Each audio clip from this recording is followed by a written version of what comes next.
NEET paper leak का मामला बिहार में लगातार बढ़ता जा रहा है। आज उप मुख्यमंत्री विजय सिन्हा ने पूर्व उप मुख्यमंत्री तेजस्वी यादव पर बड़े आरोप लगाए। कहा नीट पेपर लीक के जो आरोपी है सिकंदर, उससे डायरेक्ट कनेक्शन है तेजस्वी यादव के, लालू यादव के। तो पूरा मामला क्या है, सिकंदर यादव की कहानी क्या है, पटना में बिहार में नीट पेपर लीक का पूरा मामला क्या है, कहां कहां तक इसके तार जुड़े हुए हैं, ये सब आपको बताएंगे। साथ ही ये बताएंगे कि कैसे केंद्र सरकार ने, धर्मेंद्र प्रधान ने इस पूरे नीट के मामले को खारिज कर दिया कि कोई पेपर लीक नहीं हुआ है। मगर पटना से लगातार अपडेट्स आ रहे हैं पेपर लीक के, और आज तो खुद उप मुख्यमंत्री ने इसका दावा कर दिया है कि जो आरोपी है उसके संबंध पूर्व उप मुख्यमंत्री से। पूरा मामला समझाएंगे। बात करने के लिए हमारे साथ रहेंगे हमारे वरिष्ठ साथी पंकज जी। पंकज जी, नीट का मसला बिहार में लगातार बढ़ता जा रहा है। अब तो सरकार और पूर्व सरकार के जो मंत्री थे उनका इन्वॉल्वमेंट भी कथित तौर पर सामने आ रहा है। सरकार के सबसे सेकंड सीनियर मिनिस्टर जो है वो आरोप लगा रहे हैं। जो पहले आरोप है उन पर बात कर लेते हैं कि जेल में लालू यादव की सेवा करते थे सिकंदर यादव। सिकंदर यादव को लालू यादव, तेजस्वी यादव के जो पीएस रहे हैं, उन्होंने रुकवाया गेस्ट हाउस में बाकायदा फ़ोन करके। कैसे देख रहे हैं इन आरोपों को?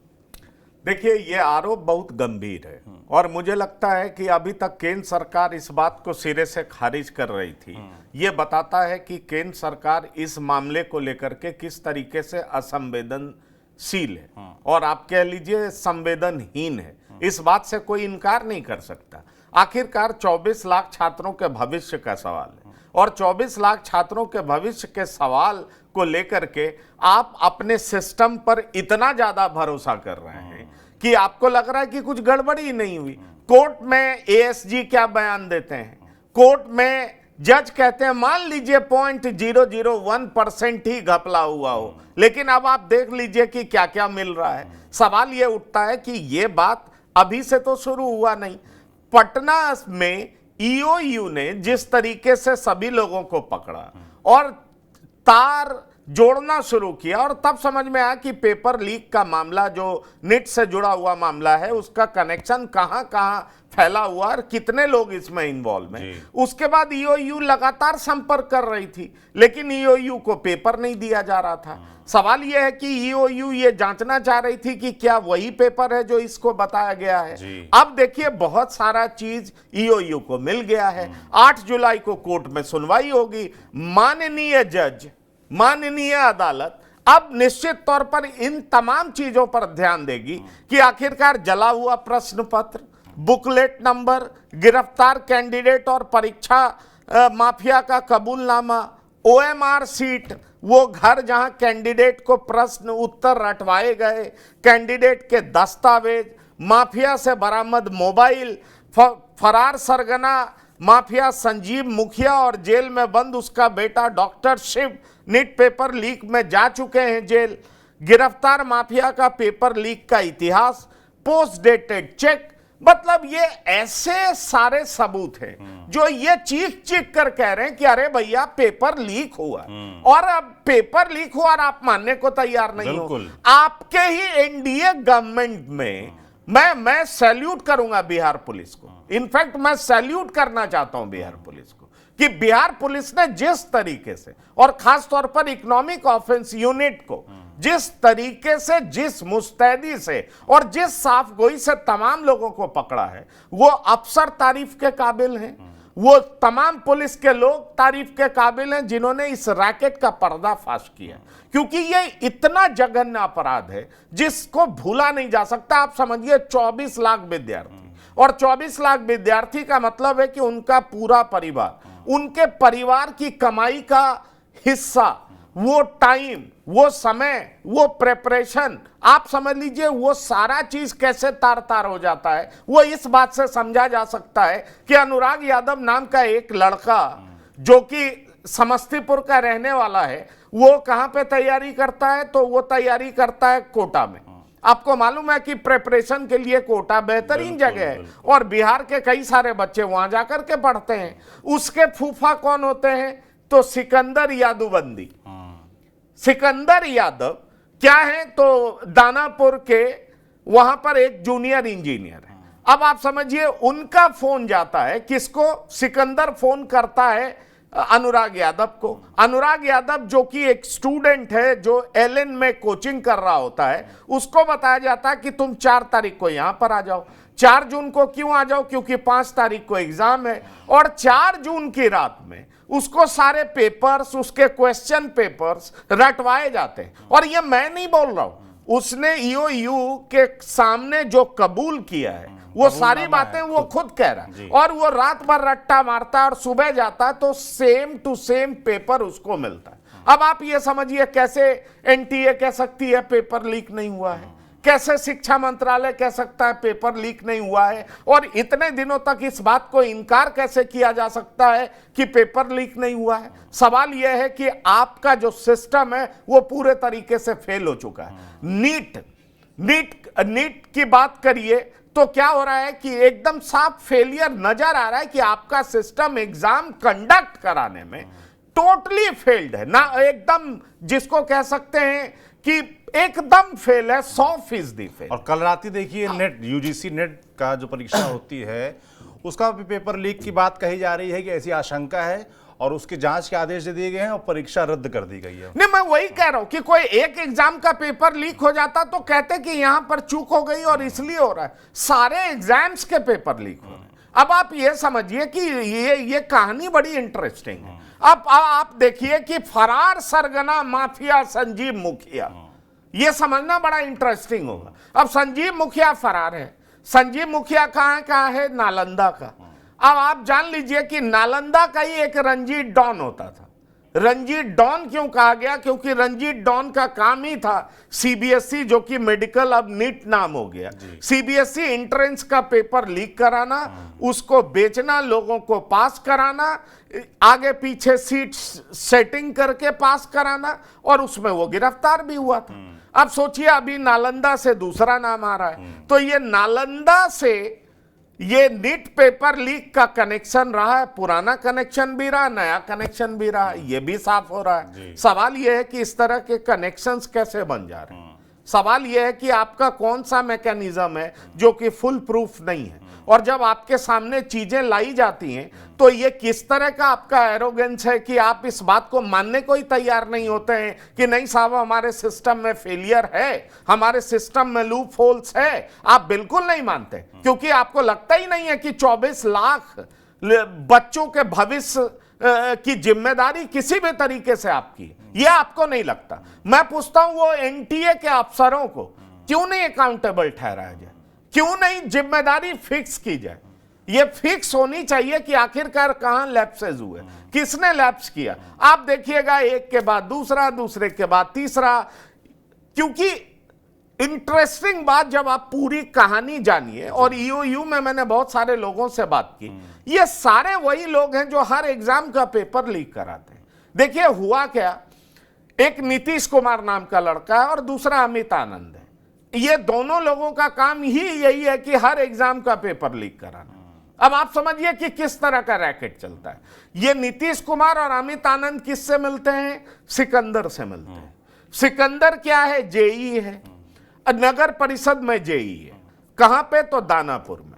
अब समझिए कि सिकंदर क्या से इनकी मुलाकात होती है और दोनों की बातचीत होती है। दोनों कहते हैं कि अरे हमारा काम है पेपर लीक कराना और बच्चों को पास कराना। सिकंदर को लगता है कि अरे ये तो जबरदस्त अपॉर्चुनिटी है, इसको क्यों नहीं भुनाया जाए, क्योंकि बहुत सारे लोगों से पैसा कमाया जा सकता है। तो सिकंदर क्या करता है कि सबसे पहले अपने साले के बेटे को फोन करता है कि तुम आ जाओ, और 32 से 40 लाख में डील हो जाती है। सिकंदर इतना ही नहीं करता है, पटना के कई लोगों से बातचीत करके रखता है कि हम आपको पेपर दे देंगे। कई जगह पे वो सॉल्वर गैंग बिठाया रखता है जो कि पेपर को सॉल्व करेगा। जो इंटेलिजेंट बच्चे होंगे या टीचर होंगे वो सॉल्व करेंगे, और फिर उसका सॉल्यूशन बच्चे को रटाया जाएगा, बताया जाएगा, बच्चा कल एग्जाम में बैठेगा और वो पास करेगा, टॉप करेगा। इस तरीके की पूरी तैयारी की जा रही थी। आप समझिए कि नीतीश कुमार, अमित आनंद इस तरीके से कैसे काम कर रहे थे, कितने साल से काम कर रहे हैं, और ये रैकेट चल रहा है। और ये रैकेट सिर्फ यही नहीं चल रहा है, ये रैकेट का कनेक्शन गुजरात से भी, इस रैकेट का कनेक्शन हरियाणा से भी। तो ये समझ लीजिए कि ये रैकेट सिर्फ बिहार ने प्रूफ कर दिया बिहार ने सारे एविडेंसेस को कलेक्ट करके बता दिया कि बिहार में इस तरह की घटना हो रही है। तो मैं hats off to Bihar police, जिसने सच्चाई को एडमिट करते हुए सामने रख दिया कि साहब आपका जो मैकेनिज्म है वो फुल प्रूफ नहीं है, कई सारे झोल हैं उसमें, और उस झोल को मैं आपके सामने रख रहा हूं। और बिहार पुलिस ने ये सब किया, सारी जांच और सारे सबूत सामने रखे, तमाम लगातार आरोप और तमाम इस तरह के सबूत मीडिया में सामने भी आ रहे हैं, टीवी 9 में सामने भी आ रहे हैं। इसके बावजूद जो एनटीए जो एजेंसी है या फिर जो मंत्रालय, शिक्षा मंत्रालय है, शिक्षा मंत्री, वो इस बात को मानने को तैयार नहीं है। उनका कहना है कि नहीं, कोई इस तरह की गड़बड़ी नहीं हुई है। और इसी बीच विजय सिन्हा, बिहार सरकार के बीजेपी से जुड़े नेता विजय सिन्हा आते हैं और तेजस्वी यादव पर आरोप लगाते हैं कि पेपर लीक जो हुआ है उसके जो आरोपी हैं सिकंदर यादव, उनका कनेक्शन है। तो दो बातें हो गई। एक तरफ केंद्र में, देखिए आपको ये बताएं, वो ये बात, इससे कोई इनकार नहीं कर सकता, शिक्षा मंत्रालय ने बहुत दिन तक इसको इग्नोर करना चाहा, अपनी गलती को एक्सेप्ट करने को तैयार नहीं थे। और ये गलती पहली गलती थी नहीं, गलती पे गलती, गलती पे गलती, गलती पे गलती। तो मुझे लगता है कि ये और कुछ नहीं, ये एरोगेंस का परिचायक है। इससे कम तर मैं इसको मानता नहीं। लेकिन जब सारी बातें सामने आने लगी तो शिक्षा राज्य मंत्री ने कबूला कि ये सिस्टम में झोल है, इस तरह की बात कबूला। आज जो खबरें आ रही है उसमें ये पता चल रहा है कि जो एचआरडी के सेक्रेटरी हैं उन्होंने एनटीए के मुखिया को बुलाया है, सुबोध कुमार सिंह को। तो ये तलब किया है, बुलाया है, लेकिन सवाल ये है कि आप तलब तब करते हैं ना जब पब्लिक डोमेन में सारी बातें आ जाती हैं। उससे पहले तो आप कहते हैं कि नहीं, हमारा सिस्टम बड़ा फुल प्रूफ है, इतने लोग, इतने लड़के सड़कों पर चिल्ला रहे हैं, उनका भविष्य तार तार हो रहा है, सारा कुछ दांव पर लगा हुआ है, और उसके बाद आप कहते हैं कि नहीं सब कुछ ठीक है। कैसे ठीक है जब ईओयू, वही तो मैं कह रहा हूं कि एनडीए की सरकार के बावजूद अगर पुलिस सच को सामने रख दे रही है कि ऐसा हुआ है और इस तरीके से हुआ है, तो मैं बार बार बिहार पुलिस को सलाम करना चाहता हूं कि सच को सामने रखना और जो लूप होल्स है उसको एक्सपोज करना, जो कल्प्रिट्स हैं उनको पकड़ना, और साथ ही साथ जो पूरा सिस्टम है उसमें जो झोल है उसके बारे में हुक्मरानों को बताना कि ये सारा चीज है और आप इतने लाख बच्चों के भविष्य के साथ मत खेलिए, सच एडमिट करिए कि इस तरह की बात हुई है। अब ऐसे में सवाल उठता है कि 8 जुलाई को माननीय अदालत क्या इन एविडेंसेस को मानती है, यह देखना दिलचस्प होगा। वहां सरकार का स्टैंड क्या होगा, यह देखना दिलचस्प होगा। क्या सरकार वहां फिर से कहेगी कुछ नहीं हुआ है, तो फिर आदमी कहां जाएगा? सवाल यह भी है, बच्चे कहां जाएंगे? जो बच्चे मसाल जला करके दिन रात एक करके, आप जाइए, मैं तो अभी बिहार इलेक्शन कवर करने गया था और हमारे साथी भी थे, सहयोगी भी थे। आप देखिए पूरा वीडियो, किस तरह से छोटे कमरे में रह करके बच्चे किस तरीके से अंधेरे में दिया जला करके, लालटेन जला करके, खुद खाना बना करके इतनी मेहनत करते हैं कि कहीं सरकारी नौकरी मिल जाए और वो इंजीनियर बन जाएं, वो डॉक्टर बन जाएं, वो एसएससी का एग्जाम निकालें, वो क्लरिकल एग्जाम निकालें, और समझिए वो पेपर ही लीक हो जाएगा। तो फिर इन बच्चों का भविष्य क्या होगा? हजारों हजार बच्चे कोटा जाते हैं, आपको मालूम होगा हर साल कई बच्चे सुसाइड करते हैं। उनको लगता है कि मैंने इतनी पढ़ाई की, इतने नंबर का अटेम्प्ट किया और उस हिसाब से मेरे रिजल्ट नहीं आए। और रिजल्ट क्यों नहीं आते हैं देख लीजिए, यही परिणाम है। क्योंकि अनुराग यादव जो कि मेहनत करने जाता है, उसके फूफा उसका फूफा बुला लेता, आ जाओ तुमको पेपर ही दे देते हैं, और वो पेपर कई जगह बेचा होगा। और इसका कनेक्शन तेजस्वी यादव के पीएस के साथ है। ये बात अब विजय सिन्हा कह रहे हैं, तो आप समझिए कि हाई प्रोफाइल कनेक्शन किस तरह, प्रीतम कुमार, कि उसके लिए प्रीतम कुमार उसके लिए एक कमरा बुक कराते हैं, एनएचएआई का गेस्ट हाउस बुक होता है, और वहां पर गेस्ट हाउस बुक होता है और वहां पर तमाम तरह का कांड चलता है। और यह सिर्फ एक जगह नहीं है, ऐसा कई जगह। तो इसके तार कहां कहां तक जुड़े हुए हैं, उसको प्रोटेक्शन कौन कौन लोग दे रहे हैं? पक्ष के लोग दे रहे हैं, विपक्ष के लोग दे रहे हैं। क्योंकि देखिए, माफियाओं की कोई पार्टी नहीं होती, माफियाओं का कोई विचार नहीं होता, वो हर सरकार में, हर सिस्टम में अपना एक तरीका निकाल लेते हैं। ऐसे में सवाल उठता है कि इनको प्रोटेक्ट करने वाले कौन कौन से लोग हैं, किनके छत्र छाया में ये तमाम चीजें फल फूल रहा है, ये भी सोचना बहुत जरूरी है। और मुझे लगता है कि बिहार पुलिस ने बिल्कुल एक्सपोज कर दिया, तार तार हो गई हैं सारी चीजें। अब सवाल ये उठता है कि क्या शिक्षा मंत्रालय, जिसके तहत ये सारा चीज आता है, जिसको एग्जाम कंडक्ट कराना है, क्या वो कार्रवाई करेगी? ये देखना बहुत दिलचस्प होगा, क्योंकि मैं मानता हूं कि अपनी कमजोरियों को एक्सेप्ट करना भी ये विराट व्यक्तित्व का परिचायक होता है। और अपनी कमजोरियों को नहीं मानना, फिर भी कहना नहीं सब कुछ ठीक है साहब, मेरे इसमें कुछ हो ही नहीं सकता है, तो इसका क्या जवाब हो सकता है? बड़ा सवाल यह है। और सवाल यह है कि जिस बात का दावा ईओयू कर रही है, अगर वो दावों में सच्चाई है, जो कि हम लोग जान रहे हैं, जो हमारे सामने चीजें हैं, उसको देख करके तो साफ लगता है कि पेपर तो आउट था। क्वेश्चन पेपर्स पहले ही लोगों के पास थे, क्योंकि जितने लोग पकड़े गए हैं, चाहे वो स्टूडेंट हो, चाहे उसको देने वाले 2 लड़के हों, चाहे नीतीश कुमार हो, चाहे अमित आनंद हो, चाहे वो सिकंदर यादव हो, फिर सिकंदर यादव के लिए रूम बुक करने वाला तेजस्वी यादव का पीएस हो, प्रीतम कुमार हो, सारी बातें इस चीज को साबित करती हैं कि कितना बड़ा नेटवर्क है जो नीट पेपर को लीक करने में इन्वॉल्व था। बिल्कुल, मैं थोड़ा सा समझना चाहता हूं पॉलिटिक्स के बारे में। विजय सिन्हा आज अचानक आते हैं और प्रेस कॉन्फ्रेंस करते हैं और इस तरह के खुलासे करते हैं कि पेपर लीक का जो आरोपी है उसका कनेक्शन है तेजस्वी यादव से। तो क्या अब इस पूरे नीट के मसले को लेकर जो पहले सरकार फ्रंट फुट पे थी, अब थोड़ा बैक फुट पे आ गई है और उसने ब्लेम गेम शुरू कर दिया है, कि आरोप लगाना शुरू कर दिया है कि देखिए इसका कनेक्शन जो है बिहार में ये जो घटा है वो हम उसके लिए जिम्मेदार नहीं है, जिम्मेदार कोई है, हमारी तो पुलिस ने ही इस पूरी चीज़ को खोला है, खुलासा किया है। इसको कैसे देखना है, इसके पीछे के पॉलिटिक्स कैसे देख रहे हैं आप? देखिए, एक विजय सिन्हा ने अब अपना स्कोर सेटल कर लिया, और ठीक है, विजय सिन्हा ने ठेकरा फोड़ भी दिया कि ऐसे ऐसे हुआ है। पर सवाल ये उठता है कि विजय सिन्हा वहां के उप मुख्यमंत्री हैं, और यह माना जा सकता है कि पुलिस पे उनकी पकड़ हो सकती है, क्योंकि वहां के उप मुख्यमंत्री हैं। पर एक दूसरा सवाल यह है ना कि उन्हीं की पार्टी की सरकार है ना, उन्हीं की पार्टी की सरकार इस एग्जाम को कंडक्ट कराती है। तो अभी तक इतने तरह के झोल इस एग्जाम्स में हैं, और सिर्फ एक राज्य में नहीं है, कई राज्य में है। और इस तरह की बातें जब साफ उठ रही थी तो सरकार इनकार क्यों कर रही थी, शिक्षा मंत्री इनकार क्यों कर रहे थे? ये सवाल तो है ना जो कि पब्लिक डोमेन में लोग पूछ रहे हैं, और लोगों का आक्रोश बाहर दिखाई पड़ रहा है। इस बात से कौन इनकार कर सकता है? विजय सिन्हा ठेकरा फोड़ना चाहे तेजस्वी यादव पर, चलिए वो एक पॉलिटिक्स है, और इस बात से कौन इनकार कर सकता है कि प्रीतम कुमार और सिकंदर यादव दोनों संबंधी हैं। प्रीतम का क्या इन्वॉल्वमेंट है ये भी देखना पड़ेगा।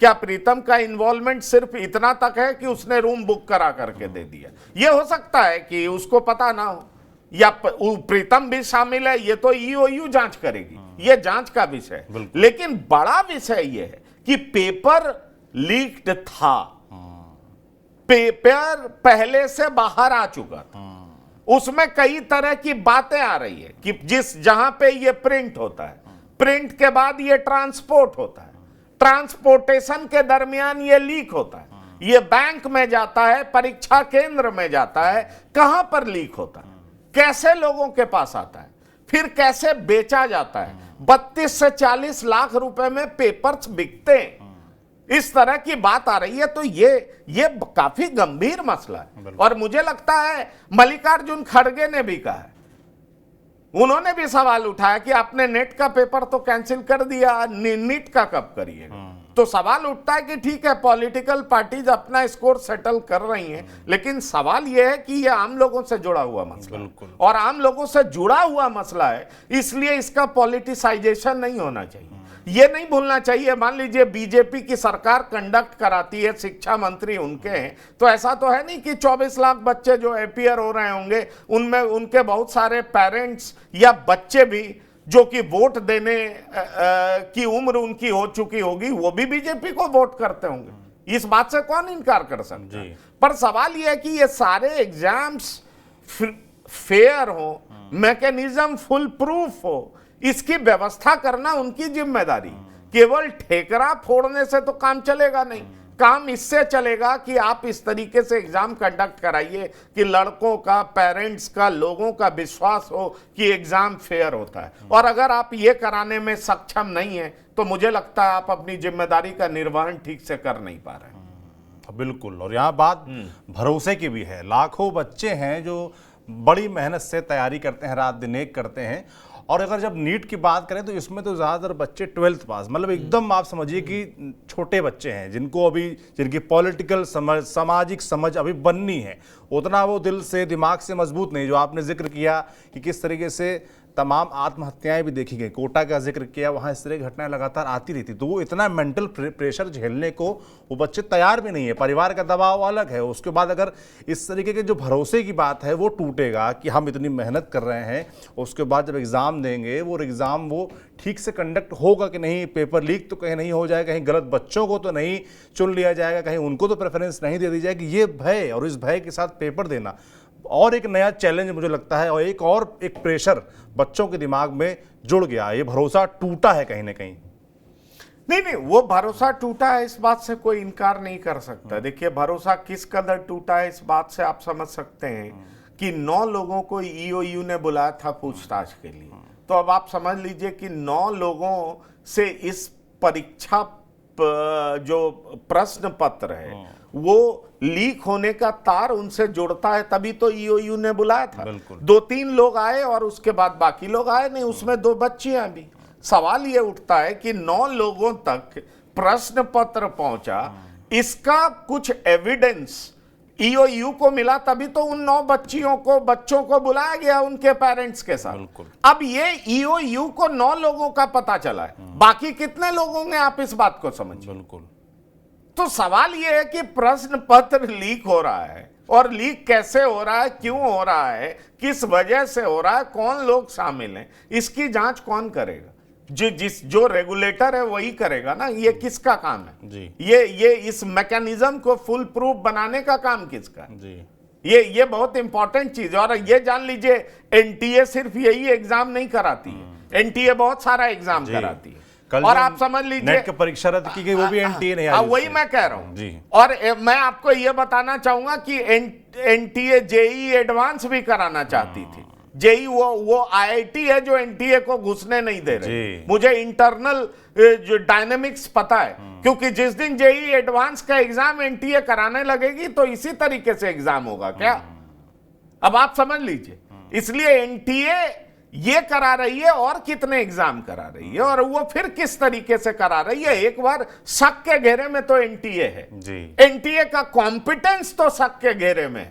मैं ये नहीं कहता कि एनटीए के लोग इन्वॉल्व में, जब तक कानून से ये साबित नहीं हो जाता मैं ये कहने वाला कोई नहीं, लेकिन एनटीए ठीक ढंग से एग्जाम नहीं करा पा रही है, ये तो अब दिखने लगा है। सवाल तो खड़े हुए हैं और सवाल तो खड़े होंगे जिस तरीके से बात निकल के आ रही है सामने, जाहिर सी बात है। और बिहार से लगातार इस तरह के अपडेट्स, जो पूरी जांच हुई है, जिस तरह के पेपर लीक के साक्ष्य सामने आए हैं, सब अभी जांच की प्रक्रिया में है। मगर जांच से जो चीजें निकल के आ रही हैं उससे लगता है कुछ ना कुछ गड़बड़ तो हुई है।